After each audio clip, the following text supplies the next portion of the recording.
c'est le fait de passer soit après un très bon candidat ou soit après un très mauvais candidat. Et bien, il y a des études menées avec toute la rigueur scientifique souhaitable qui font que quand on passe après un très mauvais candidat, on est généralement surévalué, et quand on passe après un très bon candidat, on est généralement sous-évalué. Alors, ça me venait à l'esprit et je me disais qu'on avait une tâche quand même particulièrement difficile en passant après Jean-François Mattei, que j'ai eu le plaisir de servir de 1997 à 2004. Ainsi est dit, merci. Alors on parle de l'évaluation, et moi j'ai le sentiment, sans doute vous aussi, qu'en réalité on a parlé de l'évaluation depuis ce matin, et la première table ronde a en réalité parlé d'évaluation, la deuxième aussi, et vraisemblablement que celles qui suivront parleront aussi d'évaluation. Elles en ont parlé comme de plus en plus de gens considèrent que c'est la meilleure façon d'en parler, c'est-à-dire d'une manière intégrée, et non pas pour elles-mêmes.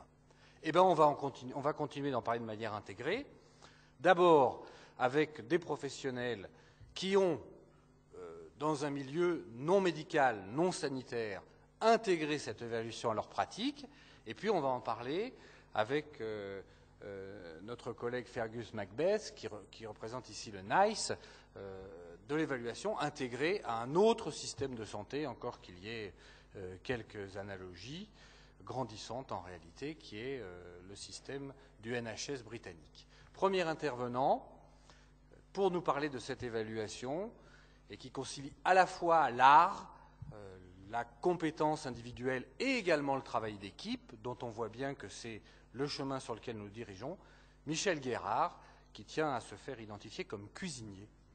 Et non... Écoutez, oui, je suis cuisinier, et effectivement, mesdames, messieurs, vous pouvez vous poser la question, pourquoi un cuisinier autour de cette table ronde?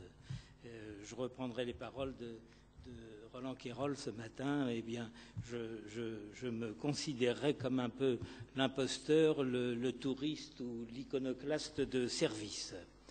Voilà. Alors, un cuisinier, bon, c'est un manuel. Mais je me pose la question, un chirurgien n'est-il pas un manuel? De même qu'un pianiste, qu'un torero, si au bout des doigts il n'y a pas un peu d'intelligence, un peu de sensibilité, il n'y a pas de résultat. Donc ça me permet de me replacer, de me rapprocher un peu plus de vous. Alors ce qui n'empêche que je suis quand même habité de crainte, d'incertitude et de peur au ventre, qui n'est pas encore une maladie chronique, mais mon Dieu, quand c'est là, ça ne fait pas de bien. Alors, vous voulez que je vous parle de qualité? Mon Dieu.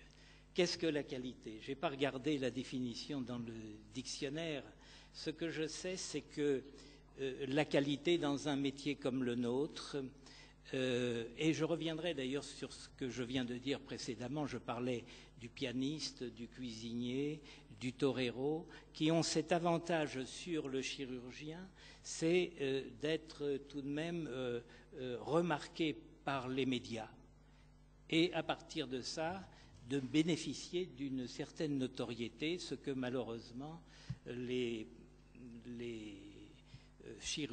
auxquels les chirurgiens échappent. Et il m'est souvent arrivé, en tant que malade lambda, de regretter que quelque part il n'y ait pas, et ça rejoint une des tables rondes de ce matin sur la qualité, qu'il n'y ait pas de guide Michelin des praticiens. Ça permettrait de s'orienter plus rapidement vers qui de droit, avec un peu plus d'assurance et de certitude. Eh ben, voilà une première saillie. Alors, la qualité, bon, mon métier de cuisinier, je l'ai fait de manière assez différente. Et d'ailleurs, je dois dire que lorsque j'étais enfant, j'aurais aimé être médecin. Malheureusement, et oui. Et puis, par un étrange hasard, finalement, les choses m'ont rapproché petit à petit d'une certaine médecine. Donc, je n'ai pas été médecin parce que j'ai vécu pendant la Seconde Guerre mondiale en Normandie, et cette Seconde Guerre mondiale ne m'a pas fait rencontrer la médecine. Donc, j'ai choisi la cuisine. Mais ma vie a fait que je me suis marié, j'ai rencontré une dame fort charmante qui sortait d'HEC et dont le papa venait d'installer dans une de ses stations thermales. Mon beau-père était le créateur, Adrien Barthélemy, de la chaîne thermale du Soleil. Et c'est ainsi que, d'une certaine manière, je suis entré dans un monde médical. Et en rentrant dans ce monde médical, dans cette station thermale, j'arrivais de Paris à Eugénie-les-Bains, je me demandais bien ce que j'allais faire. J'étais venu là par amour et plein d'enthousiasme. Je venais là avec mon bagage culinaire, c'est-à-dire 2 étoiles Michelin, et je me suis dit, qu'est-ce que je vais faire dans ce petit village d'Eugénie-les-Bains? Et c'est ainsi que j'ai pensé à la mise en place d'une cuisine diététique que j'ai appelée, alors c'était en 1975, la cuisine minceur. Et l'idée était d'associer les soins thermaux, l'exercice physique et une cuisine diétético-gastronomique, qui a fait son effet d'ailleurs, puisque la fréquentation de ce petit village thermal, de cette station thermale, était à l'époque de 800 curistes, elle est passée aujourd'hui à 8000. Qui est tout de même intéressant. Et cette invention, entre guillemets, de la cuisine minceur m'a fait rencontrer un groupe industriel, Nestlé, avec lequel j'ai travaillé pendant 26 ou 27 ans. Et donc là, j'ai découvert 2 mondes très différents. Du mien, d'abord un monde industriel de l'alimentation, où on fait tout en gros, le contraire de ce que moi, dans mon petit coin, je faisais d'une manière confidentielle, mais aussi et surtout, ou en tout cas en même temps, l'apprentissage de la diététique, que j'ignorais totalement, et le fait que je travaille dans un groupe comme celui de Nestlé, où la recherche est importante, m'a fait découvrir petit à petit tout ce que l'alimentation pouvait contenir en matière de santé. Voilà mon parcours qui, tout dernièrement d'ailleurs, m'a fait proposer à Madame Bachelot, ministre de la Santé, et tout ça dans le cadre du thermalisme, dans l'agrandissement de l'ouverture du thermalisme, un thermalisme moderne qui pourrait devenir auxiliaire de santé.